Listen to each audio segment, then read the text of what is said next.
Fala, concurseiro! Vamos começar esse vídeo sobre legislação educacional.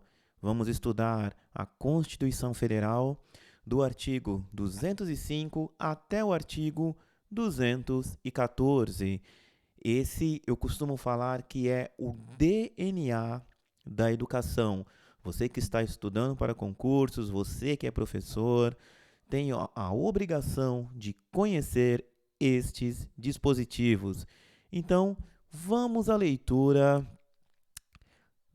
do capítulo 3 da Educação, da Cultura e do Desporto, seção 1 da Educação, artigo 205 da Constituição Federal. Então, vamos lá?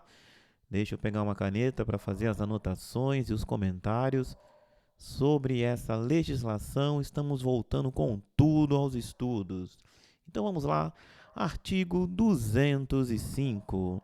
A educação, direito de todos e dever do Estado e da família, será promovida e incentivada com a colaboração da sociedade, visando ao pleno desenvolvimento da pessoa, seu preparo para o exercício da cidadania e sua qualificação para o trabalho.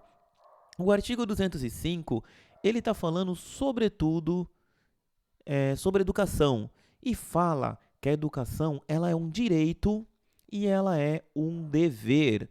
Ela é um direito de todos e é um dever do Estado e da família. Essa educação será promovida e incentivada com a colaboração da sociedade. E essa promoção e essa colaboração, ela visa a três coisas: ao pleno desenvolvimento da pessoa, isso é muito importante, cai muito concurso, ao seu preparo para o exercício da cidadania e sua qualificação para o trabalho. Vamos ao artigo 206, que fala sobre os princípios do ensino. O ensino será ministrado com base nos seguintes princípios. Primeiro princípio, igualdade de condições para o acesso e permanência na escola. Então, o acesso e a permanência na escola tem que ser igual para todos. Liberdade de aprender, ensinar, pesquisar e divulgar o pensamento, a arte e o saber. Então, o pensamento, a arte e o saber, ele tem que ser livre, tem que ter liberdade para aprender, para ensinar e para pesquisar. Terceiro princípio é o pluralismo de ideias e de concepções pedagógicas e a coexistência de instituições públicas e privadas. Então, as ideias e as concepções pedagógicas, elas têm que ser plurais. E as instituições, tanto públicas como as privadas de ensino, elas têm que coexistir. Quarto princípio, gratuidade do ensino público em estabelecimentos oficial. Então, o ensino público ele tem que ser gratuito em estabelecimentos oficiais, né? Existem muitas pegadinhas nos concursos, né, que fala que a gratuidade do ensino público tem que ser em estabelecimentos não oficiais, né? As bancas gostam muito disso. Mas é ensino público gratuito em estabelecimento oficial. Vamos seguir.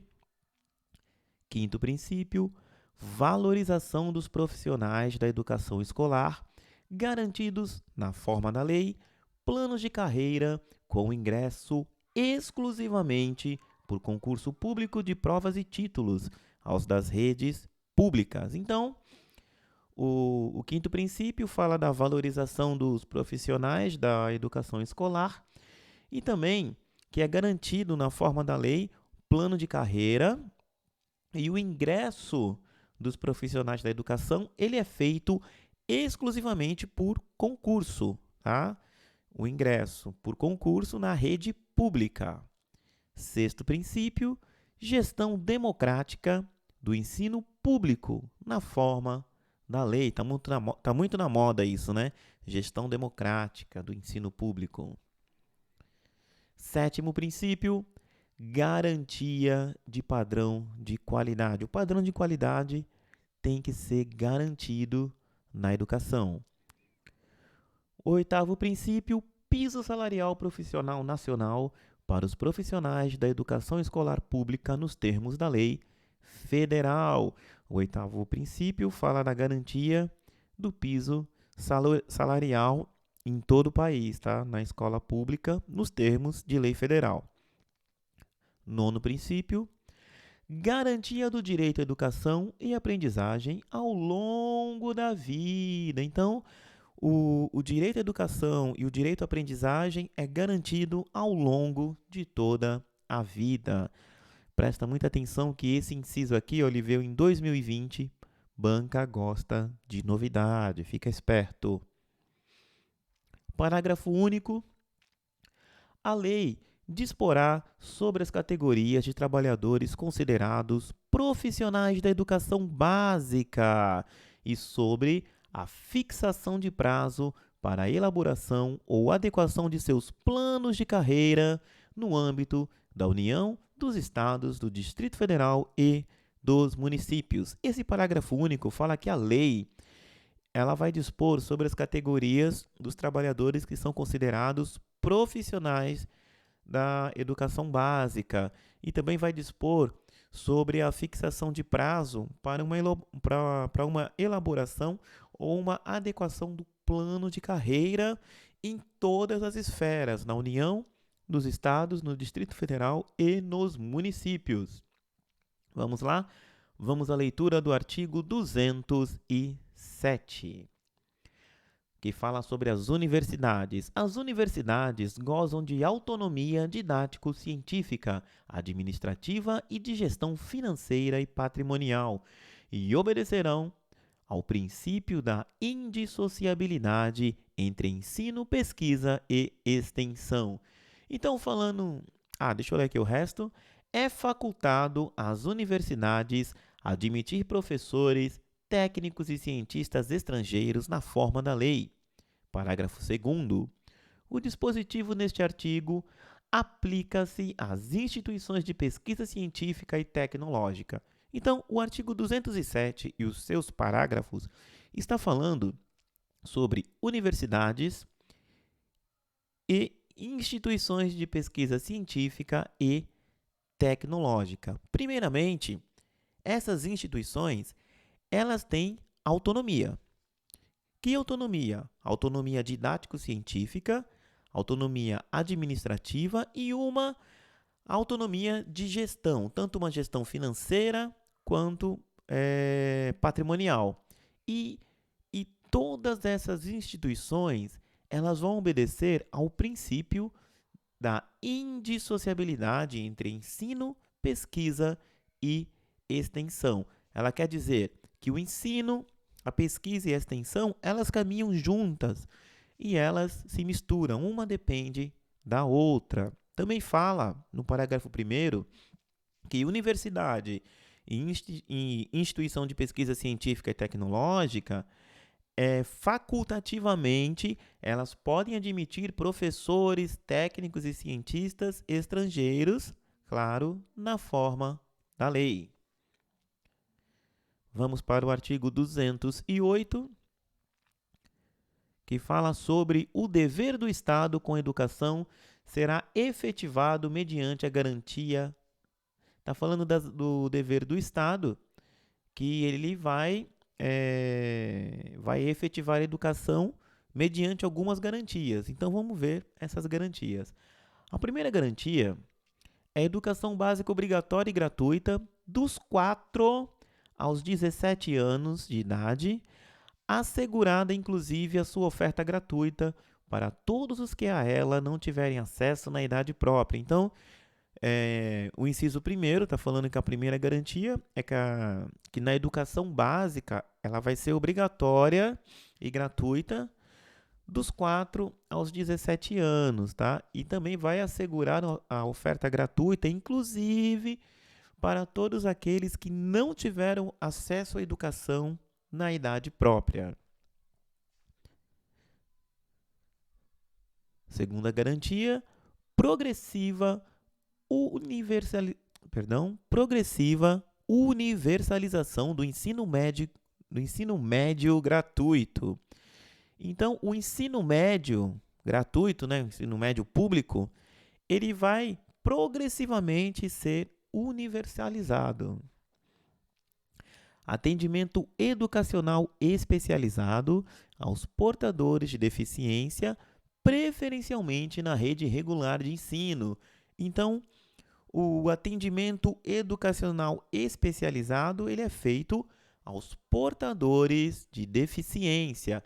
E esse atendimento ele é feito preferencialmente aonde? Na rede regular de ensino. Quarta garantia, fala sobre educação infantil em creche e pré-escola para as crianças até 5 anos de idade. Inciso 5º, acesso aos níveis mais elevados do ensino, da pesquisa e da criação científica, segundo a capacidade de cada um. Então, tem uma garantia de acesso aos níveis mais elevados do ensino, da pesquisa e da criação artística, né? É onde se chega até o doutorado, né? Só que isso é feito segundo a capacidade de cada um, né? Isso é feito através de provas, vestibulares, cursos e etc. Sexta garantia fala sobre o ensino noturno, né? A oferta do ensino noturno regular. E esse ensino noturno ele é adequado às condições do educando. Sétima garantia, atendimento ao educando em todas as etapas da educação básica, por meio de programas suplementares de material didático escolar, transporte, alimentação e assistência à saúde. Então, o inciso 7 está falando da garantia. Ele está falando que o educando ele vai ter um atendimento por meio de programas, né? Programas suplementares. E esse atendimento por meio de programas, ele é feito em todas as etapas da educação básica. Quando eu falo de educação básica, eu estou falando de educação infantil, do ensino fundamental e de ensino médio. Quais são esses programas suplementares? São os programas de material didático escolar, programa de transporte, programa de alimentação e programa de assistência à saúde. Vamos ler os parágrafos. Parágrafo 1º. O acesso ao ensino obrigatório e gratuito é direito público subjetivo. Muito importante, né? Que o acesso ao ensino ele é direito público subjetivo. Parágrafo 2º fala que o não oferecimento do ensino obrigatório pelo poder público ou a sua oferta irregular vai importar responsabilidade da autoridade competente. Vamos seguir. Parágrafo 3º. Compete ao poder público recensear os educandos no ensino fundamental, fazer-lhe chamada e zelar, junto aos pais ou responsáveis, pela frequência à escola. Então, coisas importantes aqui. O poder público tem competências. Então, vamos lá. Competências. Primeiro, fazer o censo dos estudantes do ensino fundamental. Fazer chamada. E o poder público, ele zela, junto com os pais ou responsáveis, pela frequência do aluno. Eu vou até colocar aqui, né? O poder público, então ele faz o censo, o poder público faz chamada e o poder público zela pela frequência à escola. Vamos seguir. O ensino é livre à iniciativa privada, atendidas as seguintes condições. Então, no artigo 209, está falando que o ensino é livre para a iniciativa privada, ou seja, pode ter escola particular, mas existem algumas condições. Primeira condição: cumprimento das normas gerais da educação nacional. Então, uma escola particular tem que cumprir as normas gerais da educação nacional. Segunda condição: autorização e avaliação de qualidade pelo poder público. Então, o poder público ele autoriza e ele faz a avaliação de qualidade nas escolas da iniciativa privada. Vamos para o artigo 210. Serão fixados conteúdos mínimos para o ensino fundamental, de maneira a assegurar formação básica comum e respeito aos valores culturais, artísticos, nacionais e regionais. Então, vai existir uma fixação de um conteúdo mínimo para o ensino fundamental. E esse conteúdo mínimo ele tem que assegurar uma formação básica comum. E tem que ter respeito, né, aos valores culturais, aos valores artísticos, aos valores nacionais e aos valores regionais. O parágrafo 1º vai falar sobre o ensino religioso. O ensino religioso ele tem matrícula facultativa. Constituirá a disciplina dos horários normais das escolas públicas de ensino fundamental. Então, sobre o ensino religioso, ele tem matrícula facultativa e ele é uma disciplina que vai acontecer nos horários normais das escolas públicas, né? Nas escolas públicas de ensino fundamental. Parágrafo 2º.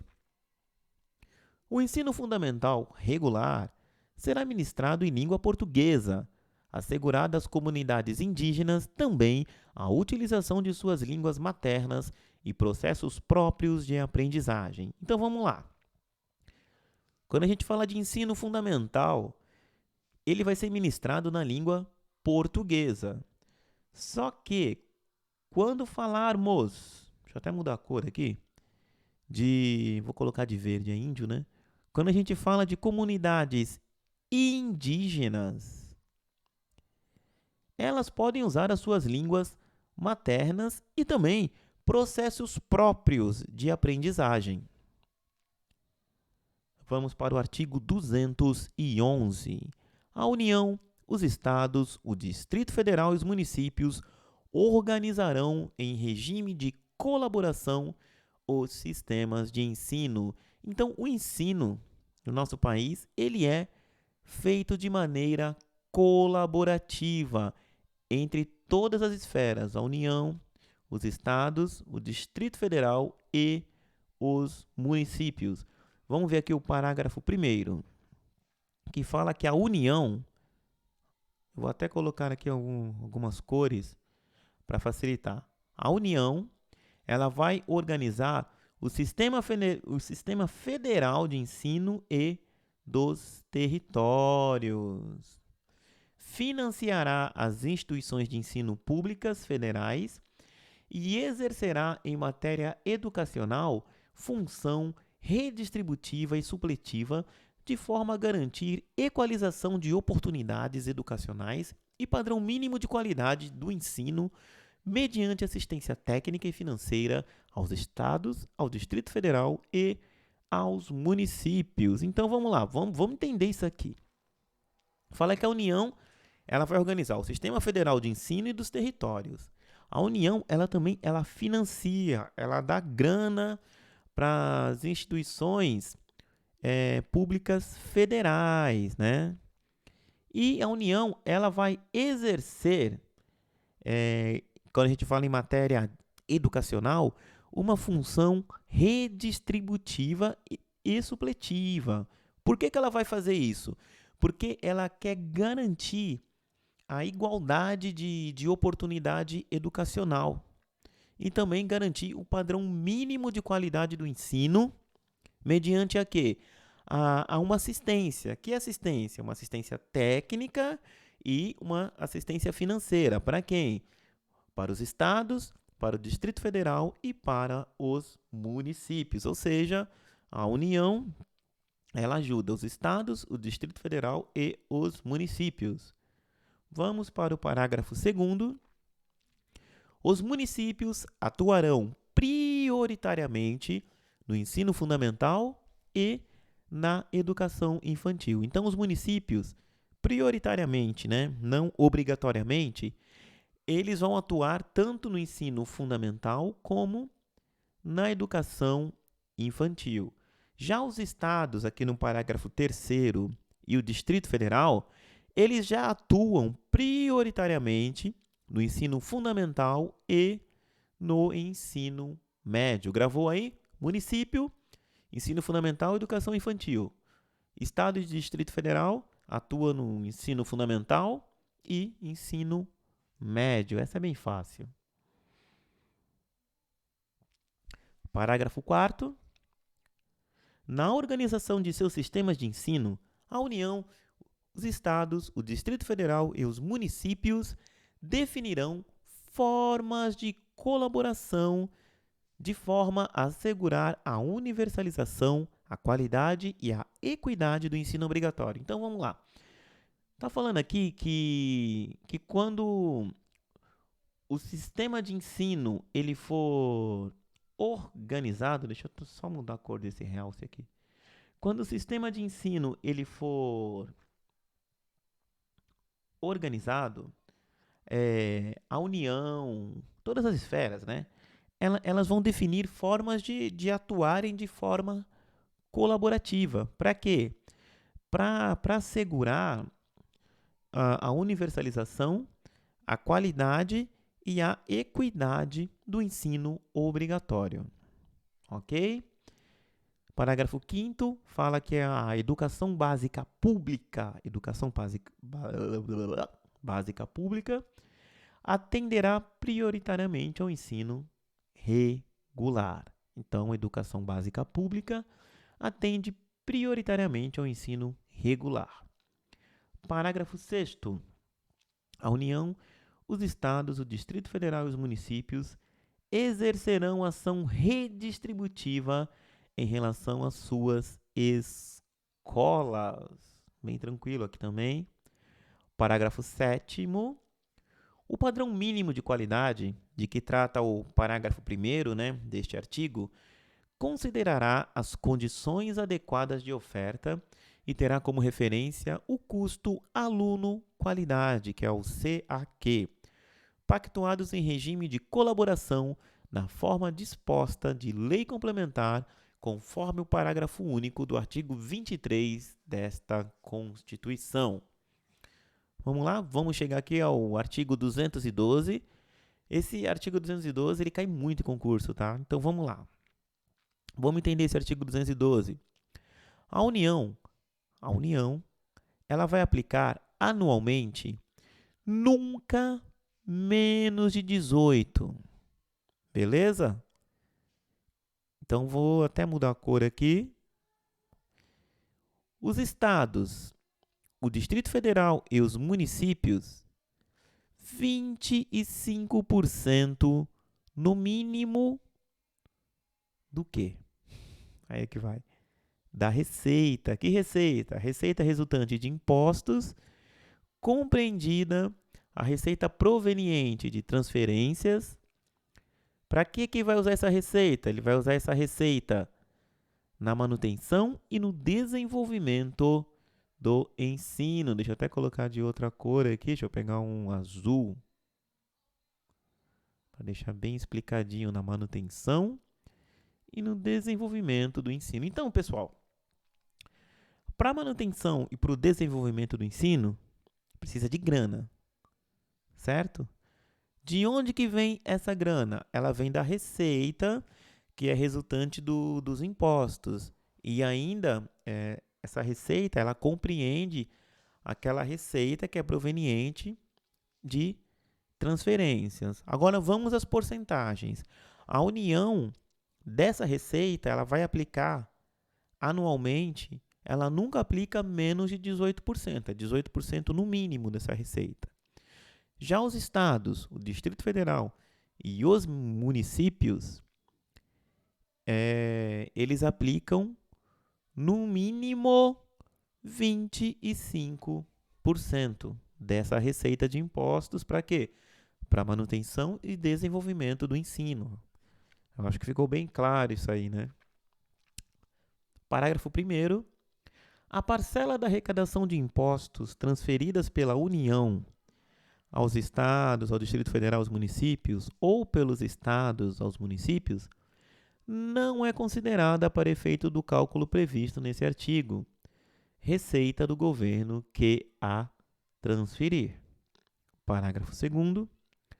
Para o efeito do cumprimento do disposto no caput deste artigo, serão considerados os sistemas de ensino federal, estadual e municipal e os recursos aplicados na forma do artigo 213. Então, gente, ele está falando aqui dos sistemas de ensino que vão usar essa receita proveniente de impostos, né? E quem são esses sistemas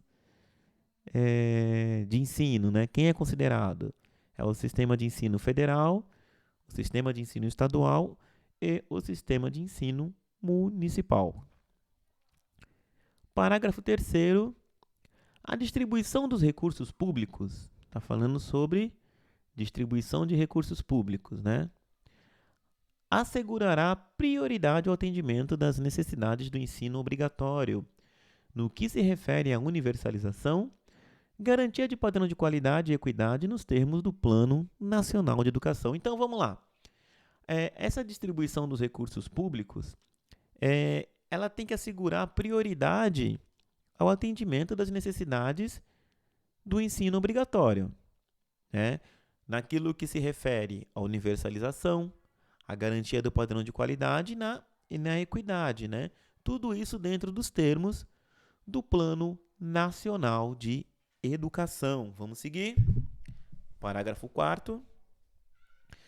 Os programas suplementares de alimentação e assistência à saúde previstos no artigo 208 serão financiados com recursos provenientes das contribuições sociais e outros recursos orçamentários. Eu fiz um concurso que caiu uma questão perguntando exatamente isso.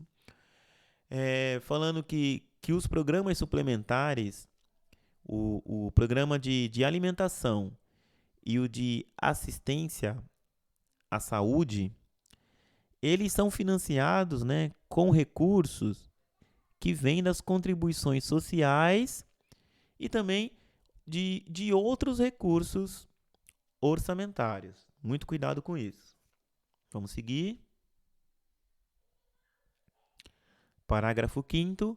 A educação básica pública terá como fonte adicional de financiamento a contribuição social do salário educação, recolhida pelas empresas na forma da lei. Então, está falando sobre fonte adicional de financiamento para a educação básica pública, né? Ela pode vir da contribuição social do salário educação, que é recolhida pelas empresas na forma da lei. Vamos ao parágrafo 6º.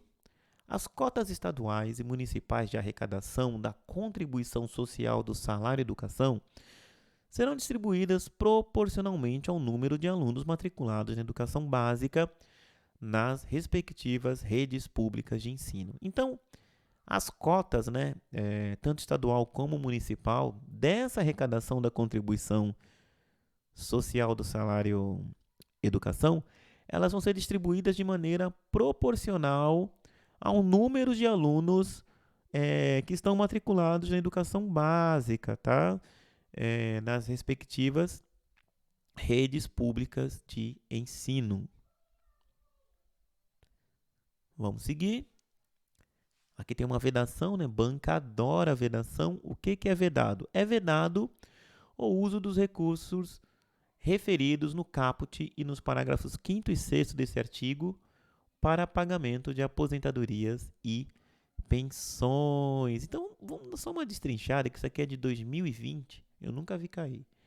Está falando que é vedado usar recursos do caput. Vocês lembram o que é o caput? Para pagar aposentadoria e pensão. Vamos lá. Então, Poxa, subi demais aqui, não subi? Subi pra caramba, peraí.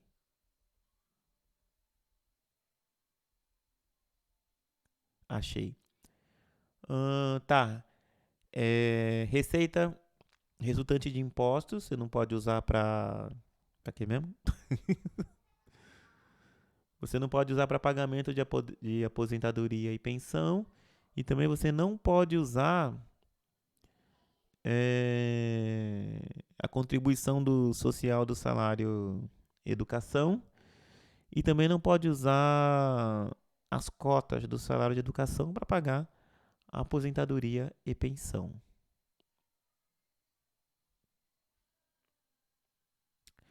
Parágrafo 8º. Na hipótese de extinção ou substituição de impostos, serão redefinidos os percentuais referidos no caput. Então, se sumir ou o imposto for substituído, as porcentagens serão redefinidas, tá? Desse artigo. E no inciso 2º do caput do artigo 212-A. De modo que resultem recursos vinculados à manutenção e ao desenvolvimento do ensino, bem como os recursos subvinculados aos fundos de que trata o artigo 212-A desta Constituição, em aplicações equivalentes às anteriormente praticadas. Vamos seguir? Parágrafo 9º. A lei disporá sobre normas de fiscalização, de avaliação e de controle das despesas com educação nas esferas estadual, distrital e municipal. Chegamos aqui ao 212-A. O 212-A fala muito sobre o Fundeb, né? Ele é bem técnico, fala de percentuais. Eu não vou fazer essa leitura aqui, eu vou pular direto para o artigo...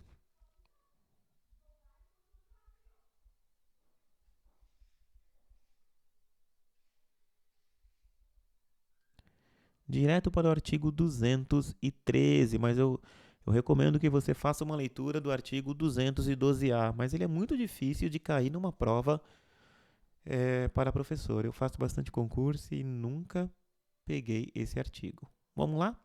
Artigo 213.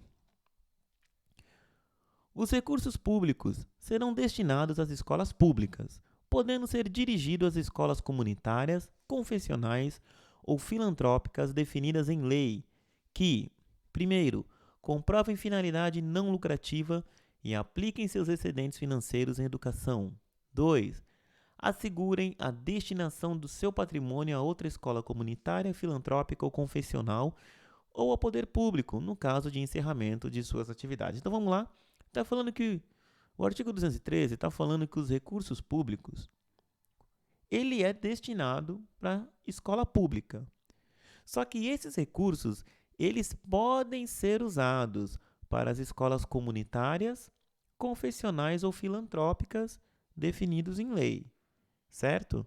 Só que essas escolas comunitárias, confessionais e filantrópicas, elas só vão conseguir receber esse recurso, primeiro, se elas comprovarem uma finalidade não lucrativa e também aplicar os excedentes financeiros em educação. Outra coisa, elas só conseguem receber esse recurso público, né? Eu estou falando de escola comunitária, confessional, filantrópica,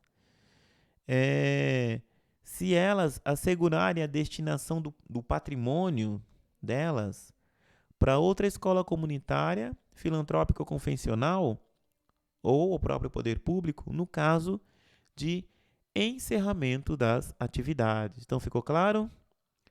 Então, as escolas confessionais, filantrópicas ou comunitárias para receber recurso público tem que comprovar uma finalidade não lucrativa e tem que aplicar os seus excedentes financeiros em educação. No caso de encerramento da atividade, elas têm que destinar o patrimônio delas para outra escola comunitária, ou filantrópica ou convencional, ou destinar esse patrimônio ao próprio poder público. Seguindo, parágrafo 1º. Os recursos de que trata este artigo poderão ser destinados a bolsas de estudo para o ensino fundamental e médio na forma da lei, para os que demonstrem insuficiência de recursos, quando houver falta de vagas e cursos regulares na rede pública, na localidade da residência do educando, ficando o poder público obrigado a investir prioritariamente na expansão de sua rede na localidade. Então, esse recurso ele pode ser destinado à bolsa de estudo, né, tanto no ensino fundamental quanto ao médio na forma da lei. Para quem? Para aquelas pessoas que demonstrem insuficiência de recursos ou quando houver falta de vagas, né, na rede pública, na localidade da residência do educando. Aí o poder público ele fica obrigado a investir prioritariamente na expansão de sua rede na localidade. Parágrafo 2º. As atividades de pesquisa, de extensão e de estímulo e fomento à inovação realizadas por universidades ou por instituições de educação profissional e tecnológica poderão receber apoio financeiro do poder público. Então vamos lá, está falando aqui que quem pode receber apoio financeiro do poder público são as atividades de pesquisa, de extensão e de estímulo e fomento à inovação, realizada por quem? Por universidades ou por instituições de educação profissional e tecnológica. Vamos lá para o artigo 214, cai muito em concurso o artigo 214. Vamos lê-lo, o último artigo desse vídeo. A lei estabelecerá o Plano Nacional de Educação de duração decenal. Então, a lei ela vai estabelecer o Plano Nacional de Educação que vai durar 10 anos, duração decenal, com o objetivo de articular o Sistema Nacional de Educação em regime de colaboração e definir diretrizes, objetivos, metas e estratégias de implementação para assegurar a manutenção e desenvolvimento do ensino em seus diversos níveis, etapas e modalidades por meio de ações integradas dos poderes públicos das diferentes esferas federativas que conduzam a quê? É muito grande isso, né? Então vamos lá. A lei ela vai estabelecer o Plano Nacional de Educação, duração decenal 10 anos. Esse plano nacional ele tem um objetivo. Qual é o objetivo desse plano? Ele vai articular o sistema educacional, o Sistema Nacional de Educação. Esse sistema nacional ele é em regime de colaboração e também meu Deus, como é que é o nome disso aqui? O Plano Nacional de Educação ele vai definir várias coisas, vai definir diretrizes, objetivos, metas e estratégias, sabe para quê? De implementação para quê? Para assegurar a manutenção e o desenvolvimento do ensino em seus diversos níveis, etapas, modalidades. Por meio do quê? De ações integradas, né, entre os poderes públicos das diferentes esferas, né, federativas, que vai conduzir a quê? Para que vai ter esse o Plano Nacional de Educação? Para quê? Para quê? Erradicação do analfabetismo, é erradicar, acabar com o analfabetismo, universalização do atendimento escolar, também para melhoria da qualidade do ensino, para a formação para o trabalho, para a promoção humanística, científica e tecnológica do país. Foi sem querer isso aqui. Deixa eu apagar. E, por último, para o estabelecimento de meta de aplicação de recursos públicos em educação como proporção do produto interno bruto. Então, chegamos ao fim da leitura dos artigos que falam sobre educação na Constituição Federal. Para finalizar esse vídeo, eu gostaria de falar sobre alguns artigos específicos que caem muito em concurso público, que você deveria ler assim, dar uma olhada todos os dias. Vamos lá. Primeiro, artigo 205, ele cai bastante, esse artigo 205. 206, os princípios, né? É bom você ter decorado isso aqui. Uma leitura diária do artigo 205, 206 já vai ajudar a fixar. O que mais que temos aqui de importante? Sim, as idades, né? Educação básica obrigatória e gratuita dos 4 a 17 anos, né? E lembrar que também é oferecida para quem não teve acesso na idade própria. O que mais que é importante aqui? Educação infantil em creche pré-escola até 5 anos. É importante saber isso aqui. Cai bastante. Eu tô falando que cai mais, né? Mas assim, eu já vi a maioria de tudo que eu li já cai em concurso. Mas o que cai mais eu tô falando para vocês. Ensino religioso também, importante. Lembrar que a matrícula é facultativa e é feito no horário normal, né? Escola pública. Outra coisa também é do atendimento educacional especializado, que eu não estou lembrando o artigo. Lembrar que ele é feito preferencialmente na rede regular de ensino. Ensino noturno, né? Adequado às condições do educando. Você tem que lembrar também que o município ele atua no ensino fundamental e na educação infantil, e o Estado e o Distrito Federal no ensino fundamental e no ensino médio. Claro que são atuações prioritárias, tá? Que mais? Forma de colaboração. Pensou em educação é forma colaborativa. Artigo 212, você tem que saber, né, dessas porcentagens, que a União ela nunca aplica menos de 18 e o Estado, o Distrito Federal e os municípios 25% no mínimo da receita resultante de impostos, tá? Tem que lembrar isso também. Vamos seguir. O que mais que eu posso falar de importante aqui? Os programas, né, de suplementares, né, em toda a educação básica. O que mais que eu posso falar aqui para vocês não caírem em pegadinha de concurso? Deixa eu subir. Recursos públicos cai pouco, né? Cai muito pouco isso aqui, mas 213 tem que dar uma olhadinha também. E o 214. 214 tem que ler. Artigo 205, 206, 214, vocês têm que estar na ponta da língua, tem que estar na cabeça de vocês, ok? Então, vou terminar esse vídeo. Eu quero agradecer a todos os inscritos do canal. O canal ele cresceu muito rápido. Também quero pedir desculpa para vocês aí por essa ausência aí de alguns meses, né? Mas eu ando trabalhando muito, né? Eu trabalho em educação também, trabalho no estado, na prefeitura.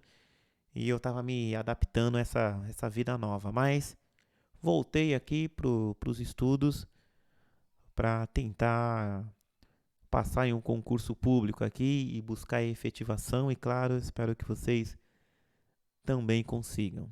Então, obrigado. Compartilhe o vídeo.